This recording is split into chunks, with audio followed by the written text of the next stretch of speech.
네, 이슈인 피플 월요일 순서 함께하고 계신 지금 시각이 2시 25분입니다. 이슈 인터뷰. 이대로면은 99% 부정선거다. 탄핵 반대 집회 무대에 올라 더 유명세를 탄 한국사 강사죠. 전한길 강사의 주장입니다. 일부 유튜버들은 이번 대선에서도 부정선거가 벌어질 것이라 주장하고 있고요. 전국 주요 도시에 부정선거론자들의 구호를 담은 현수막이 내걸렸고요. 또 국회와 중앙선거관리위원회 앞에선 시위도 벌어지고 있습니다. 윤석열 전 대통령의 비상계엄의 동기 중 하나이기도 했던 부정선거. 이번 조기 대선에서는 이 논란을 씻을 수 있을지요. 선관위의 입장을 들어보겠습니다. 조선희 중앙선거관리위원회 외부 대응 총괄 반장 전화 연결돼 있습니다. 안녕하세요, 반장님. 네, 안녕하세요. 많이 바쁘시죠? 네, 중앙선거관리위원회 선거종합상황실에서 외부 대응 총괄반을 맡고 있는 조선희입니다. 네, 유난히 더 바쁘고 힘드실 것 같은데 괜찮으세요? 네, 지금 대선이 한 43일밖에 안 남아서요. 네. 짧은 시간 동안에 열심히 착착 준비하고 있습니다. 네네. 일단 총평부터 듣겠습니다. 부정선거론이 처음 제기됐을 때부터 지금까지의 상황을 선관위는 어떻게 보고 계십니까? 작년 윤석열 전 대통령이 부정선거 의혹을 해소하고자 계엄을 선포하였다고 하고 또 탄핵 변론 과정에서 부정선거가 있었다는 주장을 하면서 부정선거라는 단어가 사회 전반에서 확산된 것 같습니다. 네네. 네, 하지만 과거에도 진보 보수를 막론하고 선거 결과에 대한 부정선거 의혹이 제기되어 왔거든요. 네. 예를 들어서 이제 2002년 대선에서는 한나라당이 선거 무효 소송을 제기해서 아주 대규모로 재검표를 한 사실이 있고요. 네. 2012년 대선에서는 부정선거 의혹과 관련된 영화도 상영된 바가 있습니다. 네. 네, 사실 부정선거 의혹이라는 게 진영을 불문하고 선거 결과를 좀 인정하지 않는 측에서 주로 제기해 왔는데 네. 왜 누가 또 어떤 목적을 가지고 부정선거를 하는지 사실 의혹의 실체가 없고요. 네, 대법원에서도 모두 근거가 없다고 밝혀졌습니다. 사람은 보고 싶은 것만 본다는 말 좀 다들 아실 텐데요. 지금 정치나 이념의 양극화가 좀 심화되고 있는 상황에서 자신이 보고 싶은 것만 골라보고 또 이제 이에 동의하는 사람들끼리 유튜브나 SNS에서 좀 더 밀착해서 그런 믿음을 공고히 하는 과정들이 되풀이 되고 또 유튜브를 워낙 경제적인 그런 목적으로 활용하시는 분들이 부정선거 주장을 하는 그런 상황도 있어서 부정선거 음모론이 좀 차그라들지 않는 것 같습니다. 선관위는 선거철마다 제기되는 부정선거 의혹을 해명하기 위해서 이따금 투개표 시연을 해왔습니다. 최근 들어서는 청사 기자실에 시연 장비를 상시 설치하셨다고 들었는데요. 이 부정선거를 반박하는 게 이제 일상 업무가 된 것 같죠? 네, 사실 우리 위원회에서 투개표 절차에 대한 공개 시연회를 한다든지 해명 보도 자료를 언론사에 배포하고 기획 보도를 한다든지 아니면 좀 국민들께서 알기 쉽도록 카드 뉴스 형태로 게시해서 다양한 방법으로 정확하게 선거 정보를 좀 전달해 왔습니다. 근데 이제 비상계엄 이후에 부정선거 의혹이 좀 확산되다 보니 정확한 투개표 절차를 소개하기 위해서 언론사의 각종 선거 장비라든지 선거사무 절차를 공개를 하고 또 부정선거 의혹에 대한 팩트체크하는 자리를 최근에 많이 가졌습니다.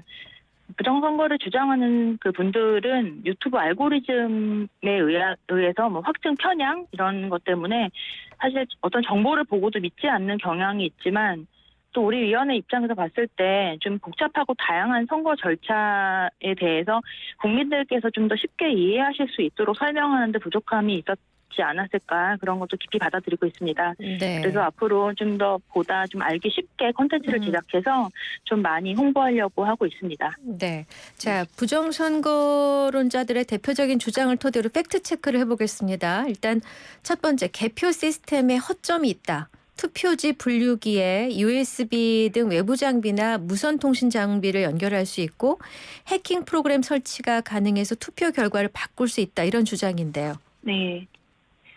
사실 2023년에 국정원에서 보안 컨설팅을 했는데 그때 진행한 모의 해킹은 이걸 집으로 비유한다고 하면 보안 시스템 같은 세콤도 꺼놓고 현관 비밀번호도 알려주고 집안 설계도도 알려준 상태에서 해킹 모의 시연을 한 거였거든요. 네. 그런데 이제 이렇게 보안 상태를 좀 낮춘 상황에서 한 모의 시연을 가지고 선관위가 해킹당할 수 있다고 말하는 건 좀 수용하기 어려운 면이 있고요.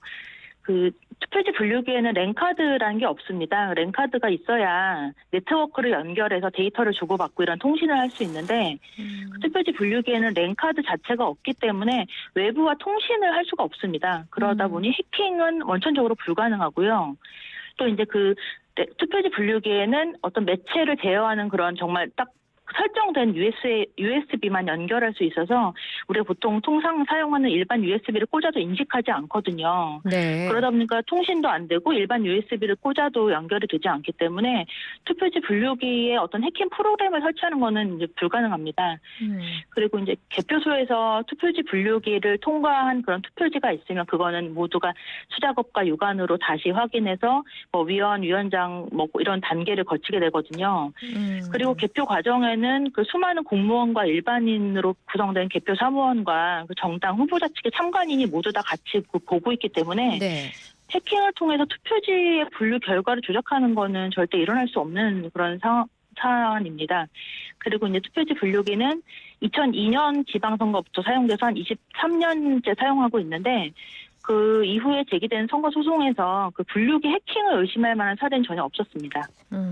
자, 팩트체크 두 번째요. 통합선거인명부 역시 조작이 가능하다. 사전투표를 한 사람이 하지 않았다고 표시할 수도 있거나 투표를 안 했는데 투표를 했다고 할 수도 있고 유령 유권자가 나올 수도 있다라는 건데요. 이거는 우선 선거인 명부에 대해서 설명을 드리면 사전투표에 참여한 유권자는 그 통합선거인 명부에 어느 사전투표소에서 투표했는지 그리고 어느 날 어느 시간대에 투표했는지가 실시간 기록되거든요. 네. 그리고 그 사전투표소에서 투표한 유권자는 그 본투표 선거일 당일에 쓰는 선거인 명부에 사전투표자란 문구랑 투표일시, 언제 어디서 그리고 투표소 어디서 이제 투표를 했는지 이런 것들이 이제 명부상에 표시가 됩니다. 그러다 보니까 만약에 사전투표를 한 유권자가 본투표에서 투표를 다시 하려고 시도하는 경우가 있다고 하면 선거인 명부에 이미 사전투표자라고 표기되어 있기 때문에 중복 투표를 할 수가 없고요. 네. 그리고 이제 투표사무원의 실수로 뭐 이게 동명이인인데 사전투표 용지를 잘못 발급하는 경우들이 뭐 있을 수는 있습니다. 네. 근데 이제 이런 것들은 사전투표를 했는지 이제 저장된 신분증 이미지를 확인해서 동명이인에게 잘못 발급됐구나 이런 것들이 네. 확인이 되면 사전투표를 안 하신 분은 정상적으로 투표를 하실 수 있습니다. 사실 수많은 외부 인력들이 투표 관리를 하다 보니까 이제 휴먼 에러라고 하는 그런 실수나 착오가 발생할 수는 있는데 그것이 부정선거의 증거라고 볼 수는 없습니다. 그렇군요. 얼마 전에 이영돈 PD라는 분이 국회 소통관에서 기자회견을 열었었는데 네. 이때 그분이 제시하신 그 문제 의식에 대해서 좀 여쭤보겠습니다. 네. 선거 때마다 선관위가 외부에서 임시 서버를 임차해서 사용 후에 서버를 반납하고 있는데 그렇기 때문에 데이터를 검증할 수 없다.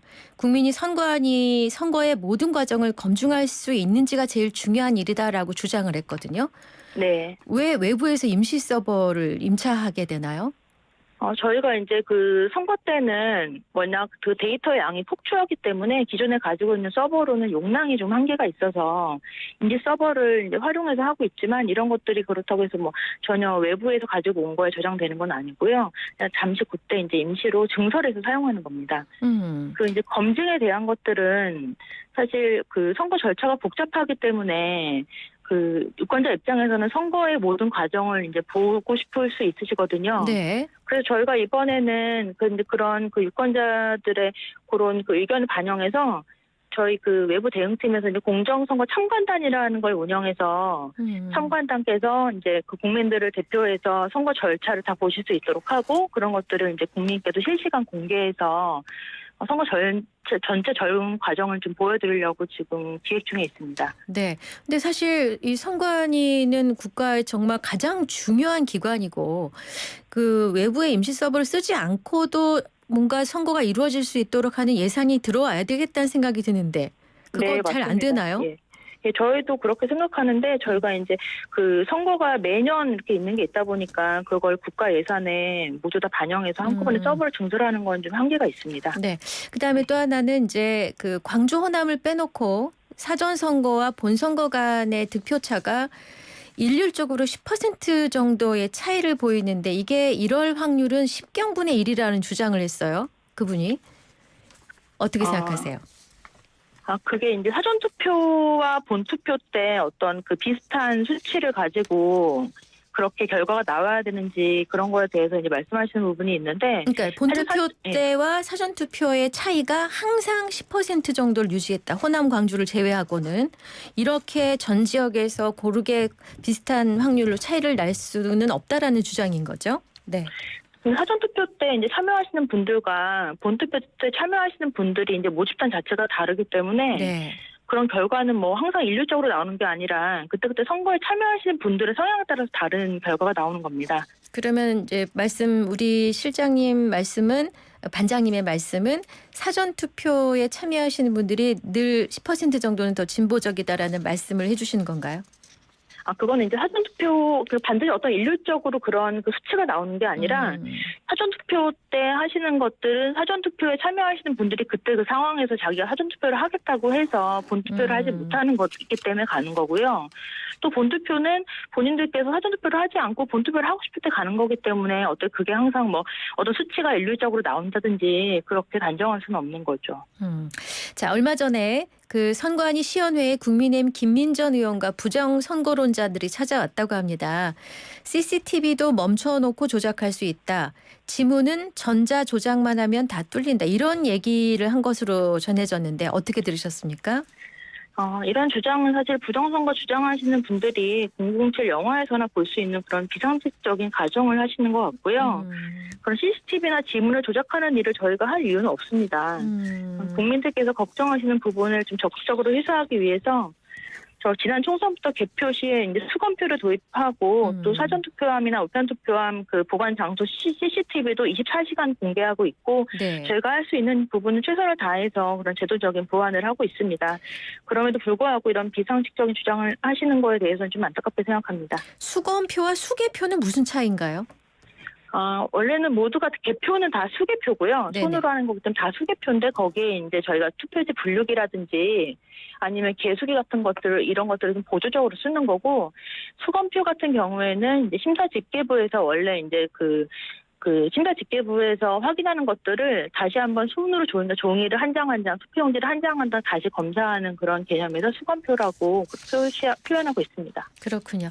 자, 가짜 투표지 가능성에 대한 질문을 드립니다. 투표관리관에 빨간색 나린이 뭉개진 일장기 투표지, 지역구 투표지와 비례대표 투표지 인쇄가 일부 겹친 배춧잎 투표지 등을 조작의 근거라고 주장하는 분들이 있습니다. 이게 부정선거의 증거라고 나오는 여러 가지 사례들이 있는데 그 대표적으로 배춧잎 투표지, 일장기 투표지 이런 것들이 있습니다. 이게 이제 어떤 건지 설명을 드리면 먼저 일장기 투표지라고 하는 거는 그 투표관리관 도장란에 일본 국기처럼 이렇게 빨간색 동그라미 형태가 찍혀서 나오는 걸 말하는데요. 네. 이는 이제 선거일 투표에서 나오게 되는 사례인데 그 선거일 투표용지는 투표관리관 그 도장 찍는 란에 투표관리관이 직접 도장을 찍어서 이제 선거인에게 투표용지를 교부를 합니다. 근데 이제 투표관리관들이 좀 사용하기 쉽도록 하기 위해서 만년 도장 형태로 해서 투표관리관 도장을 만드는데 네. 관리관 도장을 날인하던 중에 도장의 인주가 흐려지다 보니까 그 만년 도장을 적색 스탬프에 한 번 더 묻혀서 투표용지에 찍은 겁니다. 그러다 보니까 이제 좀 스탬프의 그런 잉크 양이 많다 보니까 그 도장 전체가 뭉개져서 빨갛게 보이는 거거든요. 그래서 네. 일장기 투표지는 이런 경위로 발생한 거고 배춧잎 투표지 같은 경우는 사전 투표 때 나오게 된 사례인데 그 투표용지 발급기에서 이제 지역구랑 비례 투표용지를 모두 출력해서 이걸 한꺼번에 이제 선거인에게 교부하려고 지역구 투표용지가 이제 먼저 나왔는데 그걸 잡고 있었습니다. 그렇게 잡고 있던 과정에서 그게 이제 이 투표용지 발급기가 프린터다 보니까 그 안으로 이제 지역구 투표용지가 조금 밀려 들어가면서 그 비례대표는 연두색이다 보니까 그게 이제 겹쳐서 좀 인쇄된 거였거든요. 그래서 이걸 배춧잎 투표지라고 표현을 하고 있는 것 같은데 이런 것처럼 사실 어떤 그 사람이 하는 일이다 보니까 실수가 생기고 또 장비를 다루는 과정에서 좀 에러가 발생할 수는 있지만 이런 것들을 다 대법원에서 모두 정상이라고 판결을 했고 이런 사례들이 부정선거의 그 증거는 아닙니다. 네. 자, 한 여권 인사는 선관위의 서버 관리를 김성태 전 쌍방울그룹 회장과 관련 있는 회사가 하고 있고 그래서 우리 선거관리 시스템이 민주당 혹은 북한과 연결돼 있는 거 아니냐는 의혹도 제기했습니다. 혹은 중국이 뒤에 있다 이런 얘기까지 나오고 있는데 여기에 대해서는 어떤 설명을 주시겠습니까? 저희가 이제 업체를 선정할 때 그 기업의 계열사까지 확인하기는 현실적으로 어렵고요. 그리고 실제 그 업체가 이제 쌍방울 그룹 계열사에 인수된 것은 저희가 그 업체와 일을 하던 기간이 지난 후입니다. 우리 위원회는 업체를 선정할 때 국가계약법에 따라서 정당한 그 공개 입찰 절차를 거쳐서 업체를 선정하고 또 그 업체가 업무를 수행할 능력이 있는지, 자격은 갖추고 있는지 이런 것들을 고려해서 판단하고 있습니다. 그리고 외부 업체는 지원 역할만 할 뿐이지 실제 시스템 운영은 저희 선관위 직원들이 직접 다 하고 있고요. 외부 업체는 서버에 접근할 권한이 없습니다. 네. 자, 12.3 비상계엄 당시에 계엄군이 선거연수원에서 중국인 간첩 99명을 체포했다는 가짜 뉴스를 보도한 매체 고발하셨죠? 네. 네. 그 사실에 대해서 말씀을 드리면 저희가 이제 그 비상계엄 선포 당일날 거기가 선거연수원이라서 이제 그 어떤 교육을 하는 기관인데 거기에 저희 직원들이 이제 교육을 받고 있었습니다. 네네. 그리고 이제 그때 뭐 감금 놓고 뭐 숙박한 직원들이나 다른 사람들이 감금된 사실은 없고요. 네. 그리고 이제 중국인들이 머문 사실도 없고 체포된 적도 없습니다. 네. 그런데 이런 것을 가지고 이제 허위 사실을 보도했기 때문에 이런 것들의 엄벌이 필요하다고 생각을 해서 그 허위 사실을 보도한 언론사를 고발하고 또 언론중재위원회에 정정 보도를 청구한 바 있습니다. 네네. 자, 그 한국사 강사 전한길 씨가 사전투표의 공정성 강화를 위한 규칙 개정을 촉구하면서 1인 시위에 나섰습니다. 이 법 개정은 어려운 것이고 선관위 자체 규칙 개정만으로도 공정선거가 가능하다고 주장을 했습니다. 내용은 이러합니다. 사전투표 관리관의 개인 도장 날인, 사전투표소 지정 예약제 도입, 사전투표함 참관인 24시간 감시, 잔류 파쇄형 봉인지 사용, 사전투표한 개함 후 당일 투표 개함. 자, 이 주장들을 이미 들으셨죠? 네. 네, 선관위에서는 어떻게 보고 계십니까? 우선 국민 신뢰를 회복하기 위해서 이런 선거 절차에 대한 여러 의견을 제시해 준 것에 대해서 감사의 말씀드리고요. 이 중에서 이제 뭐 몇 가지만 말씀을 드리면 네. 사전투표소에서 발급하는 투표용지에 사전투표 관리관 도장을 이제 인쇄하지 말고 네. 직접 도장을 찍어서 이제 투표용지를 교부해 달라는 의견이 있으신데 네. 그 사전투표 관리관이 이제 자신의 도장을 직접 날인해서 교부하다 보면 사전투표소 이제 선거의 대기 시간이 좀 많이 늘어나서 민원이 제기될 우려가 있고요. 또 이제 워낙 사전투표소 내 혼잡도가 높아져서 관리에 좀 어려움이 있어서 이런 것들은 지금 뭐 다양한 부작용들이 발생할 우려가 있다고 보이고요. 또 지금 공직선거법 규칙에 따르면 사전투표 관리관이 투표용지에 자신의 도장을 찍는 경우에 인쇄 날인할 수 있다 이렇게 규정도 있고 또 대법원에서도 그 사전투표 관리관 도장을 인쇄하도록 한 규칙 규정이 법의 위임에 따라서 이제 효율적으로 진행하기 위한 것으로서 위임 범위를 일탈하지 않았다고 이렇게 판시한 바도 있습니다. 또 다른 하나는 이제 사전투표함 개함을 먼저 하라는 의견 주신 게 있는데요. 저희가 이제 선관위 내부 지침에 따라서 개표 순서는 사전투표함을 먼저 개함하도록 하고는 있습니다. 그런데 이제 개표소까지 이제 그 투표함이 이동되는 시간이라든지 아니면은 사전투표함이 이동되는 시간 이런 것들을 고려해서 개표의 효율성을 위해서 순서를 변경할 수도 있도록 하고 있습니다. 네. 이 외에도 주신 의견들에 대해서 심도 있게 검토해 보겠습니다. 그 앞서 그 선거인 대기 시간이 길어지는 부작용 얘기를 하셨는데 네. 사전 선거와 본투표는 그 관리관 개인 도장 날인을 하고 있죠. 네.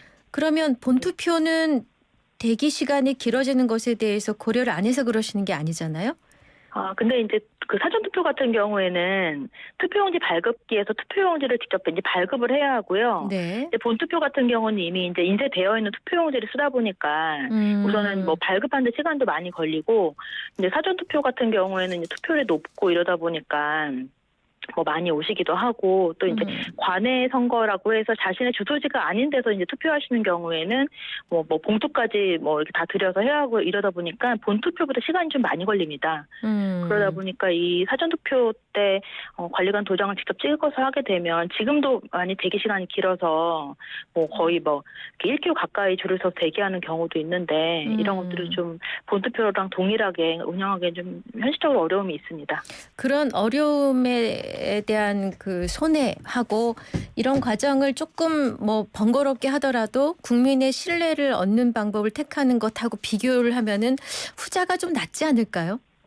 그래서 저희가 이제 그것 말고도 국민의 신뢰를 회복하기 위해서 이제 여러 가지 제도들을 도입해서 하고 있습니다. 그래서 뭐 아까 소개드렸던 뭐 수검표를 한다든지 아니면 사전투표한 보관 장소를 그 CCTV를 통해서 24시간 실시간 공개를 하고 있습니다. 뭐 그런 것들이라든지 이번에는 뭐 사전투표소에서 투표한 선거인들이 몇 명이 되는지 이런 것들을 1시간마다 공개해서 사전투표소에서 이제 얼마나 투표하는지 이런 것들도 확인할 수 있도록 했고요. 그래서 다른 네네. 제도적인 것들을 보완하고 있습니다. 그 잔류 파쇄용 봉인지 사용은 어떻습니까? 보통은 그 봉인지를 뜯으면 표가 나야 되는데 몇 번을 뜯었다 붙여도 표가 안 나는 거는 문제가 아니냐라는 지적들이 많습니다. 이거는 봉인지 자체는 표시가 되고요. 네. 그래서 이제 그 봉인지를 붙였다가 떼게 되면 봉인지 자체는 그 훼손 표시가 됩니다. 근데 네. 이제 그 말씀하시는 거는 이게 이제 투표함에 어떤 표시가 나도록 하자는 그런 말씀이시거든요. 네. 그런데 봉인지 자체가 이제 그 투표함에 붙어 있게 되면 그거를 떼쓸 때 그 봉인지에 훼손된 걸 확인할 수 있기 때문에 투표함에 어떤 표시가 있는지 없는지는 사실 직접적인 관련성이 있는 건 아니고요. 봉인지 자체 저희 그 관리관과 참관인들이 다 설명해서 붙이고 있기 때문에 그 봉인지를 뗐는지 안 뗐는지 그거 가지고도 얼마든지 투표함 뭐 바꿔치기라든지 이런 것들을 확인할 수 있습니다. 그래서 잔류인지 비잔류인지 이게 뭐 그 중점적인 건 아닙니다. 근데 지금 이제 이 큰 문제가 아니다. 이거는 개선할 수 있고 그다음에 지금 당장 이걸 하시겠다는 것도 아니잖아요. 근데 이제 한국갤럽의 여론조사를 보면은 중앙선거관리위원회를 신뢰하십니까? 신뢰하지 않습니까? 라고 국민 여러분께 질문을 드렸더니 신뢰한다가 44%, 신뢰하지 않는다가 48%였습니다. 네. 어떻게 판단하세요? 그 부분은 좀 뼈아프게 생각하고 있고요. 저희가 이제 뭐 선거 관리를 했던 것 뭐 그거에 대한 것도 있겠지만 그동안 저희한테 있었던 어떤 뭐 채용 문제라든지 네. 뭐 이런 것들 때문에 국민께서 좀 실망하신 부분이 더 많은 것 같고 그래서 그런 것들을 저희도 지금 뭐 이렇게 조치할 수 있는 것들을 하고 있고 국민의 신뢰를 회복하기 위해서 노력하고 있습니다. 네. 저 윤석열 전 대통령의 비상계엄의 한 원인이 이제 부정선거라는 게 이미 알려진 바이고 이미 탄핵은 인용이 됐습니다만 부정선거에 대해서 우려하고 걱정하는 국민들이 여전히 많은 것이고 신뢰도가 이렇게 낮다면 우려하고 걱정하는 쪽의 입장을 반영해서 과감하게 하고 그리고 뚜껑 열어서 여봐 아무것도 아니잖아 라고 하시는 게 속편한 거 아닐까요?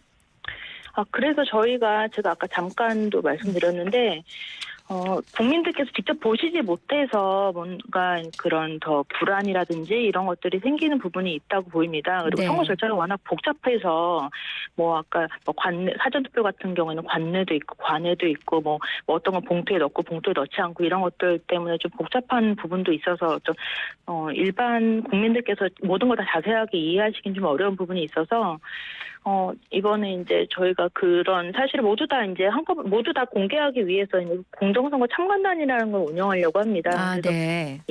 어떤 선거 불신을 해소하겠다는 그런 정말 절박한 심정을 가지고 국민에게 투개표 절차의 모든 과정을 다 보여드리기 위해서 운영하고자 하는 건데요. 네. 이 공정선거 참관단은 저희가 선관위가 직접 하는 건 아니고요. 네. 그 객관성이나 전문성 담보를 위해서 정치학회 정당학회 의뢰해서 진행하려고 하고 있습니다. 네네. 그래서 이제 그 정당이나 시민단체 등이 추천한 외부 인사들로 구성된 공정선거 참관단을 구성을 해서 네. 그 대통령 선거의 사전투표, 투표, 개표 이런 선거 전체 전 과정을 투표소나 개표소, 선관위 사무실, 읍면동 사무소까지 다 직접 가셔서 현장에서 직접 참관하고 또 참관 과정을 언론의 취재 보도를 통해서 실시간 공개해서 국민들께서도 참관단과 함께 선거 현장을 좀 보실 수 있도록 해서 그런 궁금증이나 의혹 의혹을 해소하려고 노력하고 있습니다. 네. 자, 이번 대선 주자들이 공히 국민 통합을 외치고 나섰습니다. 이 국민이 분열되지 않도록 여론이 분열되지 않도록 이미 고생을 많이 하시지만 선관위가 좀 더 힘써 주시길 바라면서 오늘 인터뷰 마치겠습니다. 감사합니다. 네, 감사합니다. 네, 조선이 중앙선거관리위원회 외부 대응 총괄반장과 인터뷰를 했습니다. 앞서 저희가 그 여론조사를 인용했습니다. 그 선관위에 대한 불신 신뢰 여론조사 내용 얘기해드렸는데요. 이 여론조사는 한국갤럽이 지난 3월 10일에서 13일 사이 전국 유권자 약 1,000명을 전화조사한 내용이었고요. 자세한 내용은 중앙여론조사 심의위원회 홈페이지에 나와 있습니다. 크리네요.